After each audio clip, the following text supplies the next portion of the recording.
حاجي خدای دوست اکا خپل ژوند ټوله د خپلوۍ او د تاجرانو د خدمت دپاره وقف کړی و.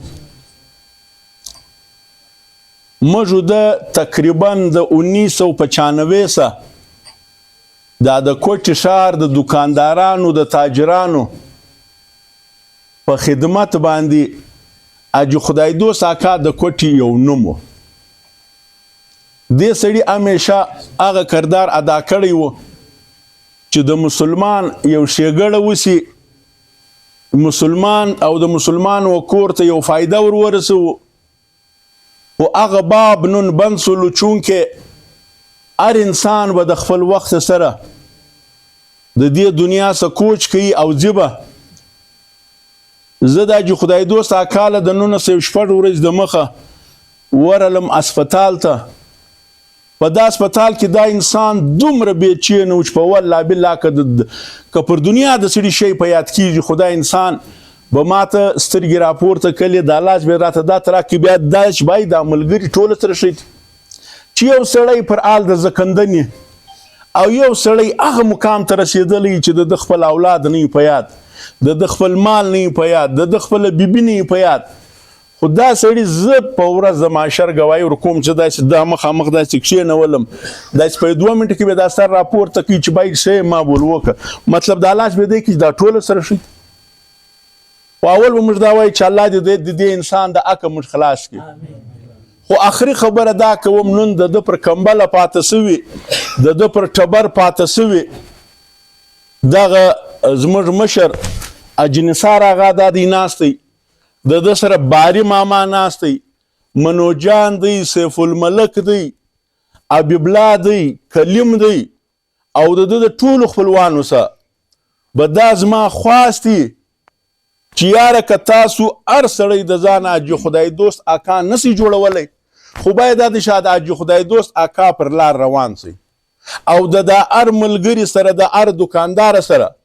د هغه په خوشحالي کې، د هغه په اسپتال په پوښتنې کې، د هغه په مرکه کې، د هغه په فاتحه کې ځان حاضر کړي. نو به حاجي خدای دوست اکا د مړ څه نه مري. دا دی سړی دی په دنیا کې ډېر انسانان شته، رپتیان کرپتیان، زموږ په خپلوانو کې داسې انسانان شته چې دا موږ ته ټول انسانان د هغه زکات نه لرو، لیکن چې هغه مړ سلو هغه پړ سلو. لیکن حاجي خدای دوست اکا باندې موږ هم نن داسې د انسانان راټول د 1905 ورځې د مخه د ده جنازه هم داسې انسانان پر راټول، د ده په فاتحه کې هم د انسانان راټول. نن هم دا د دا بیټکو دا کور ډک دي. نو حاجي خدای دوست اکا نن هم په موږ کې ژوندی دی. حاجي خدای دوست اکا به دا ټوله تاجران به دغه حاجي خدای دوست اکا یادوي. خو زه د خپل ځان ته به نن ډاډ ورکم، د حاجي خدای دوست و زامنانو ته خاص کر وکلیمو حبیب الله ته به زه ډاډ ورکم چې حاجي خدای دوست اکا یو غم، یو درد، یو فکر درلودی د بول قیوم هغه کله به د دې ښار په حواله موږ ته یو ښه تنظیم جوړ، کله به موږ د دې لیاقت بازارو، د دې مارکیټو، د دې مسجد روډو، د دې کندهاري بازار، د دې ستار روډ، د دې پرنس روډ غمخواره موږ ته جوړ. الله پاک او د ارمان پوره کړي. د په قیادت کې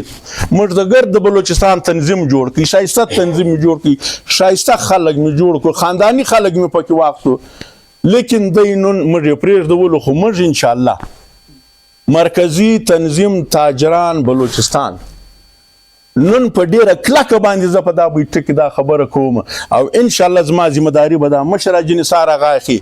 زه د ده و زامنو ته، د ده و ورېرو ته، باري ماما دا دی ناستی، منوجان به ناستی، سیف الملک به ناستی، حبیب الله و کلیم دا به ناستی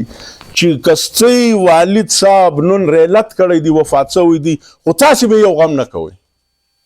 دلته هر ملګری به د حاجي خدای دوست که نسي جوړېدی خو د حاجي خدای دوست ملګری به جوړېږي. ستا پر کور به خیال کوي، د ورځې به تا سره ولاړي، د شپې به د سره ولاړي، په اسپتال به د سره ولاړي، په ننګ، په غیرت، په پښتو، په هر شي به انشاءالله موږ تاسو سره ولاړي. دا زما